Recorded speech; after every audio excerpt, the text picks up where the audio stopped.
Why is the concept of demand and supply important in education sector? Education is a market good. Although education is not physically commodity, the principles of demand and supply apply because resources, schools, teachers, facilities are limited while people's need and desire for education keep growing.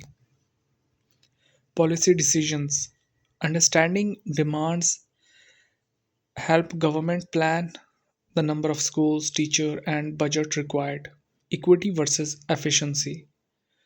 Supply demand analysis ensure that both access, equity and quality efficiency are balanced. Investment planning. Universities and vocational institutions can forecast student enrollment and align program with labor market demand. Avoiding mismatches. If supply graduates is much greater than market demand, unemployment of educated youth increases. If supply is too little, there is a shortage of skilled workers. Demand versus supply. Which one is more relevant for economic growth? Expanding schools alone has been less effective. Supply constraints often arise from weak demand at household level. 2009. Supply side policies have been less effective in improving education in developing countries. Glue and Jacobi 2003. Low enrollment rate in Pakistan stem primarily from demand side issues. Supply side policies in developing countries are less successful without addressing demand.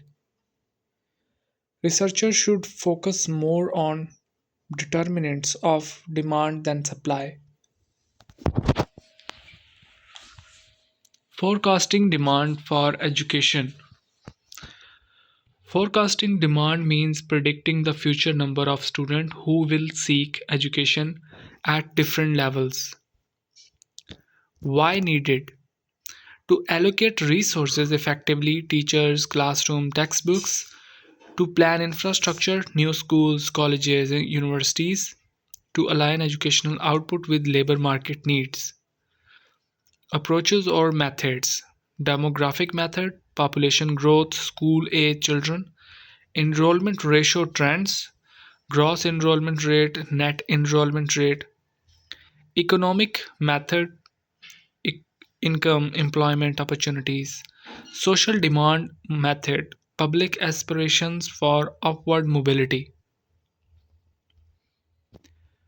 demand for compulsory education in Pakistan, international obligations, Universal Declaration of Human Rights 1948, Article 26 1. Free education is basic right. UN Convention on the Rights of the Child UNCRC Article 28 and 29 Right to education, quality and content of learning. Constitutional commitment according to Article 25A of the Constitution of the Islamic Republic of Pakistan. The state shall provide free and compulsory education to all children of the age of 5 to 16 years in such manner as may be determined by law. The commitment means that no child shall be discriminated against on any grounds or charged fees that may hinder enrollment and continuation of 12 years of schooling. Federal and provincial laws ICT Right to Free and Compulsory Education Act 2012 amended 2017. Punjab Free and Compulsory Education Act 2014. Sindh Right of Children to Free and Compulsory Education Act 2013. KP Free Compulsory and Primary and Secondary Education Act 2017. Balochistan Compulsory Education Act 2014 and the pending in Gilgit-Baltistan and Azad Kashmir. Challenges. Rules of business implementation mechanism are still incomplete in many provinces. Out of school children OOSC. According to the Pakistan Institute of Education (PIE), OOSC rose from 22.8 million in 2016 and 17 to an alarming 26.2 million in 2021 and 22, especially after COVID-19. Pakistan is among the top countries with largest numbers of out of school children in the world.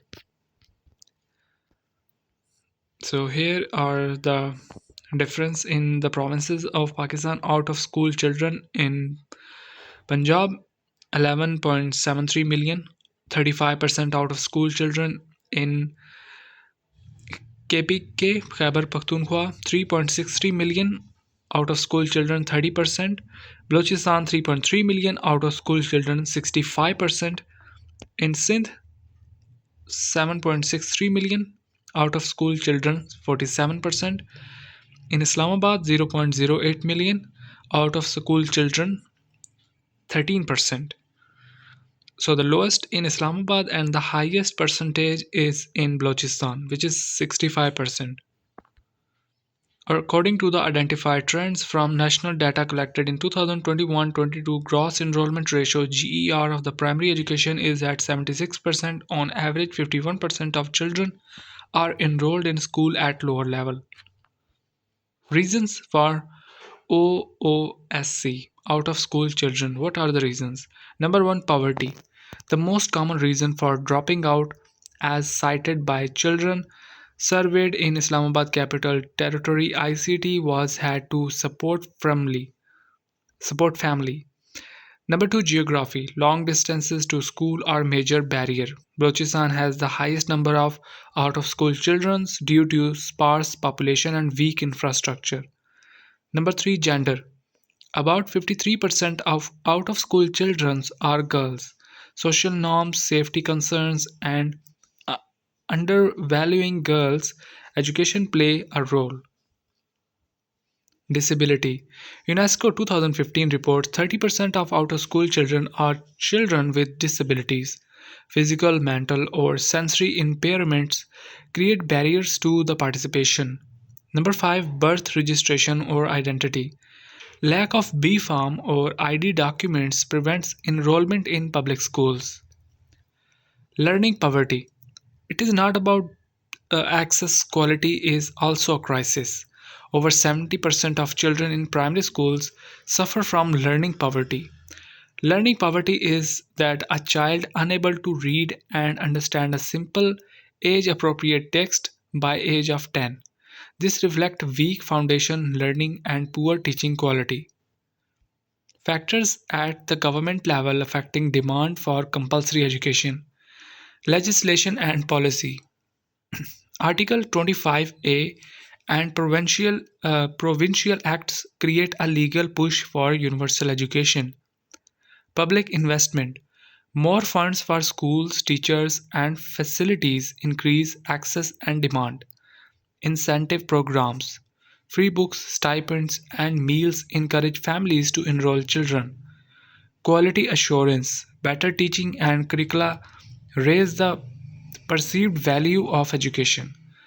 Governance. Weak management and corruption reduce trust in public schools. Security. Violence and instability discourage parents from sending children to school. Awareness campaigns promote education's social and economic benefits, especially for girls.